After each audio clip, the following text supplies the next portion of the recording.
Now, no one disputes that all economic systems reflect the intrinsic self-concern of human beings. But only capitalism creates a group of people known as entrepreneurs who have no choice but to concern themselves with the needs and desires of others. These others are their customers.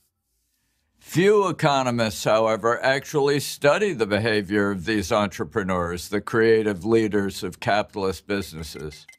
If they did, they would discover that entrepreneurs, by the very nature of what they do, must shun greed.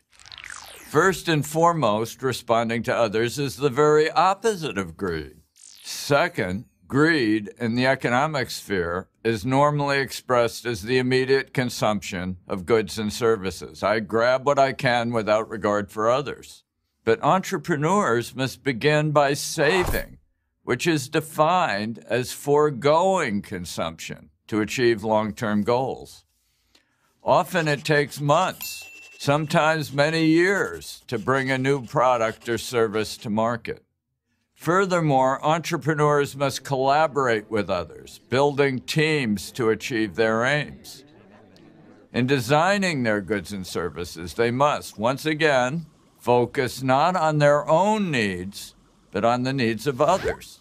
This, too, is the opposite of greed. So what entrepreneurs do when they seek profit is far more than self-interest. Rather, profit is a measure of how well a company has served others. Under capitalism, a business prospers only if customers voluntarily trade for its output. And it's only by improving its service to others that a business can thrive and grow. If the entrepreneur pursues his own interests first and his customers' interests second, his business will fail. And sooner or later, an altruistic entrepreneur will surpass him.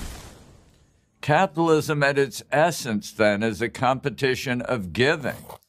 Of course, self-interest is involved, but the genius of capitalism, and only capitalism, is that it channels self-interest into altruism. Entrepreneurs can only help themselves by helping others. All those who have started a business and made great sacrifices to do so know the drama of that first day. Does the world want what I have to give?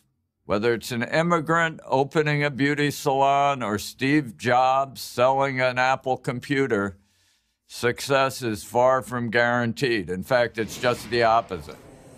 Those courageous souls, the entrepreneurs who are the beating heart of capitalism, who bring us the endless material benefits we enjoy, from ATM machines to life-saving medicines, should be held up for admiration, not torn down. Altruism is the very reason for capitalism's existence and why it remains the hope of civilization. I'm George Gilder for Prager University. Join Prager University, subscribe to our YouTube channel, and sign up for free at prageru.com.